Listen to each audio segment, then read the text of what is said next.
मेघनाथ। संसार में मनुष्य कई बार छोटी छोटी बातों को तुच्छ समझकर अनदेखा कर देता है। उसे लगता है कि इसमें क्या हानि है, परंतु वही छोटी बातें कभी कभी बड़े संकट का कारण बन जाती है।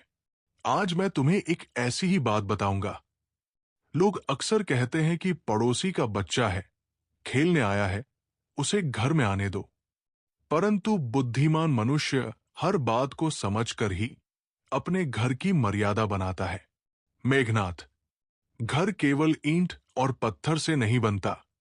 घर बनता है नियमों से, संस्कारों से और अनुशासन से। जब तुम पड़ोसी के बच्चे को बार बार अपने घर में आने देते हो, तो धीरे धीरे वो तुम्हारे घर की हर चीज से परिचित हो जाता है। वो देखता है कि तुम्हारे घर में क्या है, कौन सी वस्तु कहाँ रखी है, कौन कब घर में रहता है और कब नहीं। बालक का मन चंचल होता है, वो हर बात अपने घर जाकर बताता है। कभी कभी अनजाने में ही वो ऐसी बातें बता देता है जो तुम्हारे घर के लिए ठीक नहीं होती।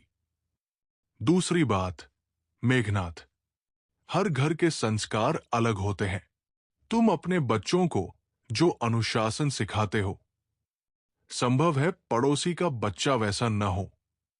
यदि वो बच्चा गलत आदतों वाला है, जैसे झूठ बोलना, चीजें तोड़ना या बिना पूछे वस्तुएं उठाना, तो धीरे धीरे तुम्हारे बच्चे भी वही आदतें सीख सकते हैं।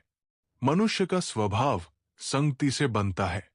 अच्छी संगति मनुष्य को महान बनाती है और गलत संगति उसे पतन की ओर ले जाती है। तीसरी बात, मेघनाथ, जब कोई बच्चा बार बार तुम्हारे घर आता है और यदि वो वहां गिर जाए, चोट लग जाए या कोई वस्तु टूट जाए, तो अक्सर दोष तुम्हारे सिर आ जाता है। लोग सच कम और आरोप अधिक देखते हैं। आज के युग में तो छोटी सी बात भी बड़ा विवाद बन जाती है। कभी कभी पड़ोसी ही शत्रु बन जाते हैं। इसलिए बुद्धिमान व्यक्ति अपने घर की सीमाएं स्पष्ट रखता है। इसका अर्थ ये नहीं कि पड़ोसी से बैर रखो। नहीं मेघनाथ, संबंध मधुर रखो, सम्मान से बात करो, परंतु घर की मर्यादा और सीमा भी बनाए रखो।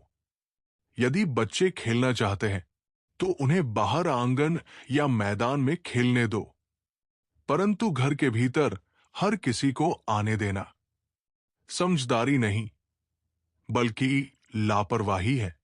याद रखो मेघनाथ, जो मनुष्य अपने घर की मर्यादा की रक्षा नहीं करता, वो धीरे धीरे अपने सुख और शांति को स्वयं नष्ट कर देता है। इसलिए समझदार मनुष्य प्रेम भी रखता है और मर्यादा भी बनाए रखता है। यही बुद्धिमानी है और यही घर की रक्षा का सबसे सरल नियम।